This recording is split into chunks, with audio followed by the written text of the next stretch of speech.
আজকে আমাদের ক্লাস ছিল সেকেন্ড টাইম ব্যাচে। আজকে আমরা পড়েছি ভৌত আলোক বিজ্ঞান বইয়ের প্রত্যেকটা লাইন, মানে ইম্পর্টেন্ট লাইনগুলো আমরা ধরে ধরে পড়ছি এবং চেষ্টা করছি ক্লাসের মধ্যেই সবগুলো টপিক এবং সবগুলো ইম্পর্টেন্ট জিনিসপত্র যেগুলো পরীক্ষা আসার মতো মেডিকেল এবং ভার্সিটিতেও সেগুলো কভার করে ফেলার। ঠিক আছে, আমি যদি একটু করে দেখি, মূলত স্লাইডে খুব বেশি কিছু নাই, ঠিক আছে, কিন্তু এখানে আমরা আলোর তত্ত্বগুলো পড়ছি। প্রত্যেকটা তত্ত্ব কেন ব্যাখ্যা করা যায়, কেন ব্যাখ্যা করা যায় না, সবকিছু বিস্তারিত পড়ছে। মানে মুখস্থের স্যাপারগুলোকে যতটুকু কমানো যায়, এবং পরীক্ষার হলে কিন্তু আমাদের আসলে মুখস্থ করে সবকিছু মনে থাকে না, ঠিক আছে।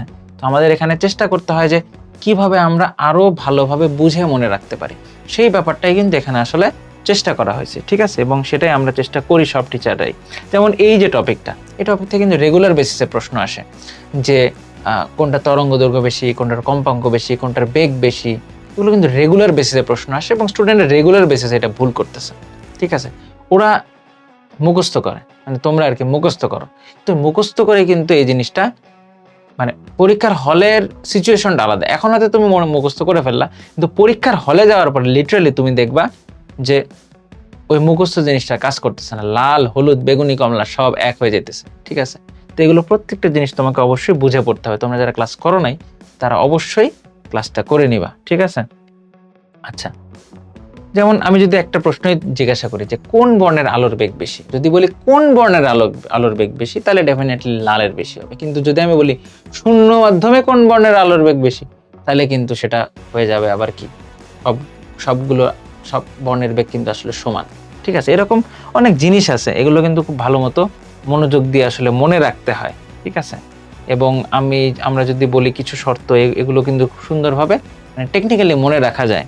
আবার কিছু জিনিসপত্র আছে যেগুলো হচ্ছে হয়তো তপন স্যারের বইতে একরকম ভাবে দেওয়া আছে, ইসাক স্যারের বই থেকে একরকম দেখা আছে। আমরা চেষ্টা করছি এগুলোকে আলাদা করে ডিফারেন্সিয়েট করে বলার। যেমন ইসাক স্যারের বইতে ready divide by twice D লেখা, এখানে চিরের যে দূরত্বটাকে টোয়াইস ডি দিয়ে বলা হয়েছে, কিন্তু তপন স্যারের বইতে এটাকে এ দিয়ে বলা হয়েছে। তো এই জিনিসগুলো স্টুডেন্টদের মনে কনফিউশন হয়। তো আমরা চেষ্টা করি এই ব্যাপারগুলোও যাতে ক্লাসে একদম মানে ক্লিয়ার থাকে, এবং ছবি দেখানো হয়েছে যাতে সবকিছু একদম ক্রিস্টাল ক্লিয়ার থাকে। যেমন এটা হচ্ছে কি, এটা হচ্ছে টুরমালিন ক্যালাসের ছবি, তাই না, সবুজ কালার আমরা জানি। আর বই তো অবশ্যই, প্রথমে আগে বই পড়ছি আমরা, বইয়ের প্রত্যেকটা জিনিস ধরে ধরে, মানে যা যা ইম্পর্টেন্ট দরকার, প্রত্যেকটা টপিক যা যা যেখানে ইম্পর্টেন্ট দরকার সব জায়গায় আমরা ধরে ধরে কিন্তু বইটা আগে পড়ে ফেলছি। বই পড়ার পরে, এই যে বইয়ের প্রত্যেকটা জিনিস বই পড়ার পরে আমরা আসলে সেগুলোকে আবার নোট থেকে রিভিউ করছি, লিখে লিখে পড়ার চেষ্টা করছি যাতে আরো ভালো মনে থাকে। তো এটা হচ্ছে আমাদের সেকেন্ড টাইম ব্যাচের ক্লাস হচ্ছিল, যেখানে অলরেডি প্রায় 3800 স্টুডেন্ট যুক্ত আছে।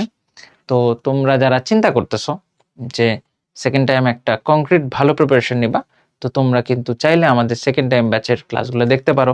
এছাড়াও আমাদের অনেক ফ্রি ক্লাস আছে, তোমরা দেখবা nano medical course, compact medical course, এগুলো লিখে ইউটিউবে সার্চ দিলে কিন্তু আমাদের অনেক অনেক ফ্রি ক্লাস চলে আসবে, সেগুলো দেখতে পারো।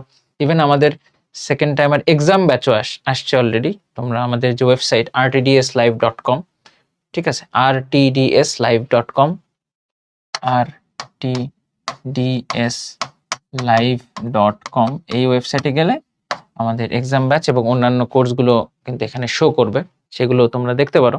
তবে আমি বলবো যে এক্সাম ব্যাচের তুলনায় ফুল ব্যাচে জয়েন করাটা বেশি মানে ইফেক্টিভ, কারণ এখানে ক্লাসে যে প্রত্যেকটা জিনিস, ছোট ছোট জিনিস যে ধরে ধরে বলা হচ্ছে, এই জিনিসটাই কিন্তু পরীক্ষায় চলে আসতে পারে, ঠিক আছে। যেহেতু আমরা দীর্ঘদিন ধরে পড়াচ্ছি, যেমন আমি এবং আমার বন্ধুরা প্রায় 10 বছর ধরে পড়াচ্ছি, তো আমরা মোটামুটি একটা ভালো অভিজ্ঞতা হয়ে গেছে, তাই তো। তো তোমরা ভালোভাবে পড়াশোনা করো, এবং হয়তো সামনে নভেম্বর ডিসেম্বরের দিকে পরীক্ষা হয়ে যাবে। তো তোমাদের হাতে কিন্তু খুব বেশি সময় নেই। যারা এইচএসসি পরীক্ষা দিচ্ছে, ওরাও কিন্তু এইচএসসি পরীক্ষা শেষেই ওরাও অ্যাডমিশন যুদ্ধে নেমে যাবে। তো মোটামুটি এখন কিন্তু ইকুয়াল অবস্থাতেই আছো তোমরা, ঠিক আছে। তো তোমাদের হাতেও খুব বেশি সময় আর নাই। তো এখন থেকে একদম সর্বোচ্চ পড়াশোনা, সর্বোচ্চ প্রিপারেশন নেওয়া জরুরি। তাছাড়া কিন্তু ভালো রেজাল্ট করা একটু কঠিন, ঠিক আছে। সবাই ভালো থাকো, দেখা হবে।